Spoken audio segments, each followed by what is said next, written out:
I just realized I didn't turn on my mic. Good afternoon. I'm 14 First Alert meteorologist Arden Gregory. Hopefully now you can hear me. Let me get the Facebook Live video pulled up here so I can see your comments. That's usually how I know when my audio is not on. Okay. Yeah, somebody, we already had 2 comments, Tori and Emma. Thank you so much for pointing out that the audio was not working. We should be up and going now. I just forgot to hit the microphone button.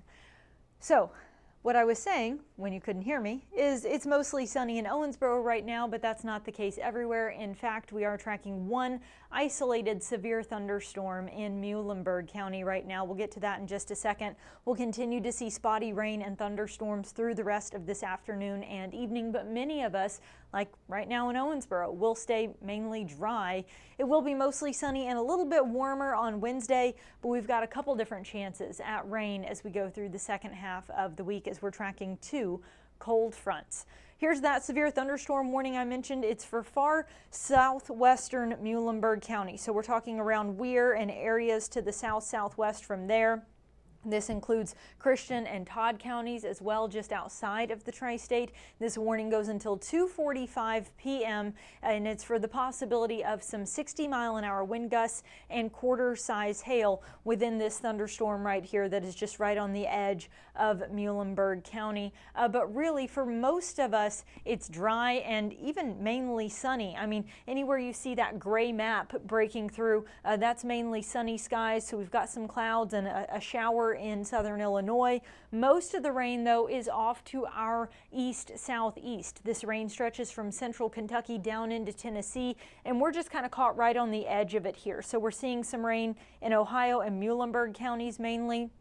We do have that one severe thunderstorm warning in southern Muhlenberg County, but for the rest of the tri-state, it's really pretty clear. So I think that'll be the case for much of this afternoon and evening because we are sort of right on the edge of this weather system.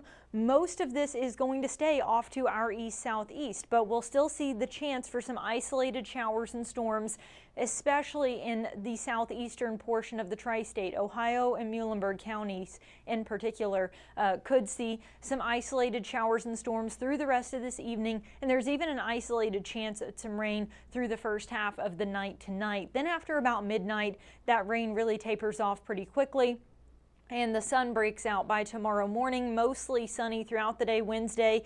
I can't rule out a stray shower Wednesday afternoon, but I really think most of us will stay dry during the day on Wednesday. Now Wednesday night, rain's back into the forecast. A cold front comes in from the northwest, and with that, it'll kick up a few scattered showers, maybe a thunderstorm overnight Wednesday night and through Thursday morning. Then by about lunchtime on Thursday, that rain pushes off to the southeast and the clouds quickly follow. And so we may start out with some scattered rain Thursday morning and then have blue skies and sunshine by Thursday afternoon as that system clears out of the tri-state.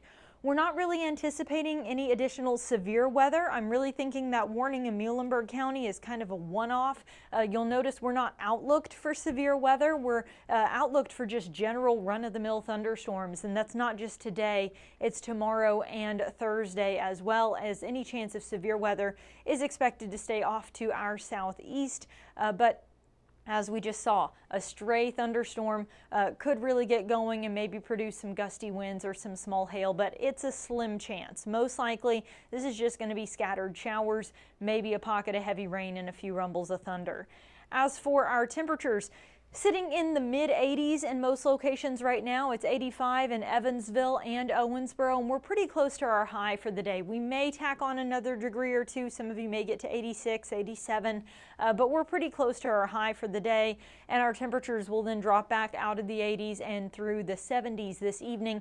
Again, those rain chances are there, but they're very isolated. If we're going to see any rain, it would most likely be in some of the areas that are already dealing with it, places like Ohio and Muhlenberg counties, although a stray shower could pop up anywhere in the tri-state as we're sort of on the edge of that weather system this evening. Overnight, by the end of the night, we see those clouds and rain chances clearing out. The winds will turn calm and temperatures will drop back into the upper 50s to around 60 by the end of the night tonight. Then tomorrow, mostly sunny. Again, I can't rule out a stray shower, but will probably stay dry with highs in the mid to upper 80s. So just a couple degrees warmer than today. That's because we are going to see quite a bit of sunshine, but also the winds. The wind will be coming in from the southwest, pulling warmer air up into the tri-state. But then a cold front moves through Wednesday night. That brings us that chance of rain Wednesday night into Thursday morning. And look at the impact it has on our temperatures. We cool down significantly on Thursday, but it doesn't last. We warm right back into the lower 80s on Friday.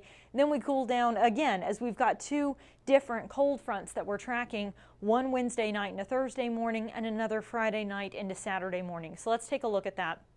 We've got that cold front coming in, as I showed you before, bringing us that chance of some scattered showers, maybe a brief thunderstorm, mainly overnight Wednesday night into the first half of the day on Thursday.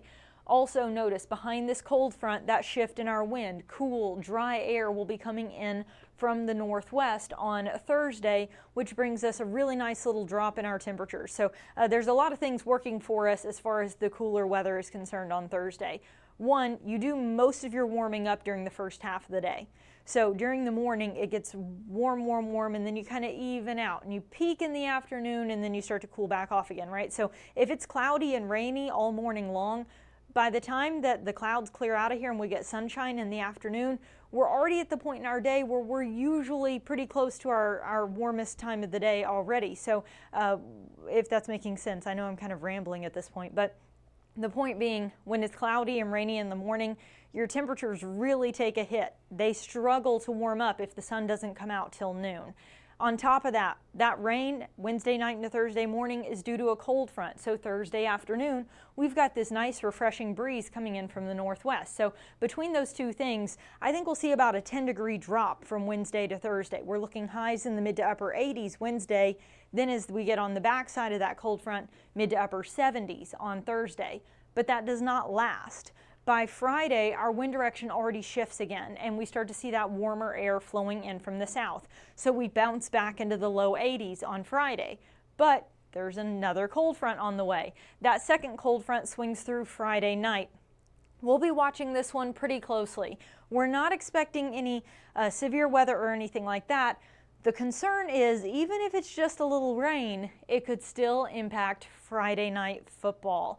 That looks like the timing of when this rain would move in. Now, we're still several days away. Things could change. But as of right now, Friday night, right around the time a lot of folks would be out at those Friday night football games, looks like we may have a little bit of scattered rain rolling into the tri-state along that cold front, and that rain would then stick with us through Friday night and into early Saturday morning. Then throughout the day Saturday, this cold front pushes off to the southeast, takes the clouds and the rain with it, clear blue skies and sunshine by Sunday, and we've still got that cooler weather that cold front would leave behind. So we're looking at highs in the mid to upper 70s for much of this weekend. As for how much rain we're going to get, looks like the heaviest rain is going to stay off to our southwest later in the week.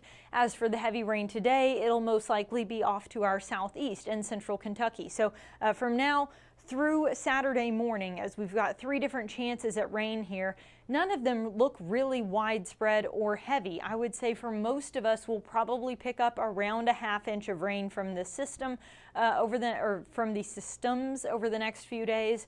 But some isolated totals closer to an inch are possible.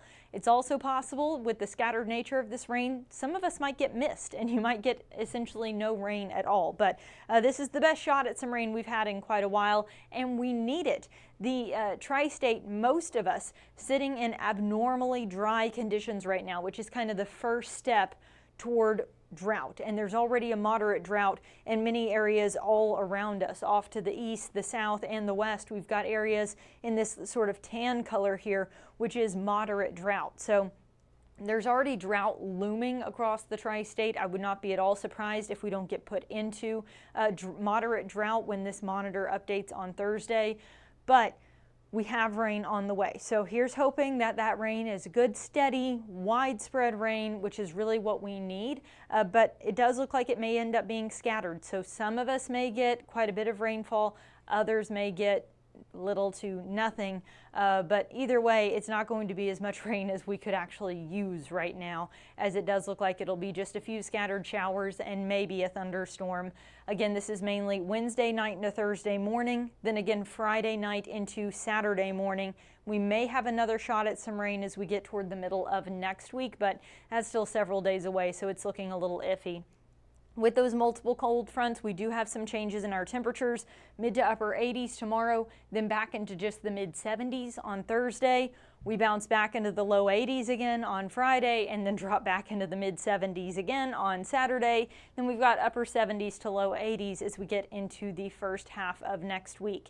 If you're curious about beyond that, the extended outlook from Wednesday, September 10th through the 16th shows a trend back toward near to slightly above average temperatures. So our temperatures may trend back up a bit, warm up again as we get toward the middle of the month with near average precipitation expected. But keep in mind, September is usually a fairly dry month, so average precipitation may still not be all that much.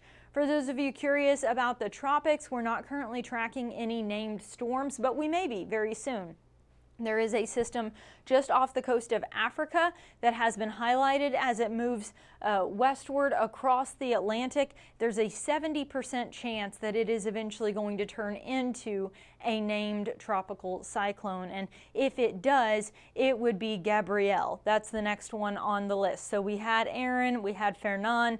Next up would be Gabrielle, then Umberto, and then we work our way down the list from there. We are getting into peak hurricane season. It is a little surprising we're not already deeper into that alphabetical list already, as typically this time of year, you really see the number of tropical systems spiking, and it really hits its peak in the first couple weeks of September, and then starts to fall back down then as we head toward the month of October. And then hurricane season comes to an end at the end of November. So we'll continue to keep an eye on the tropics for you, but as of right now, no named storms are out there just yet, and we're not tracking anything that's expected to have any kind of local impact from the tropics. So tracking two different cold fronts headed toward the tri-state this week. Hopefully that brings us some rain.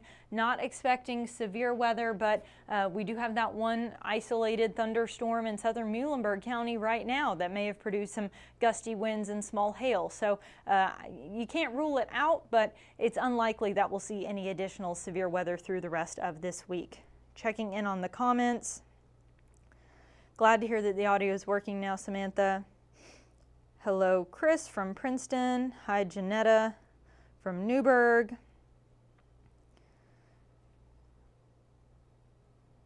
You're welcome, Caroline. Laura, always watching from Dawson Springs. We appreciate you. All right. I'm not seeing any questions in the comments today, so I'm going to go ahead and wrap this up. Again, keep it tuned to 14 News. We've got multiple chances of rain in the week ahead, and we'll be tracking each of these as they move through the tri-state. If there are any changes or updates to your forecast, obviously Jeff Lyons will have the very latest information for you, tracking the storms moving through right now, as well as those additional systems on the way later this week on 14 News tonight at 4, 5, 6, and 10. And he'll be right back here with the First Alert Weather Show on our streaming platforms tonight at 9. So I hope you'll join Jeff for that then. Everybody have a great rest of your afternoon.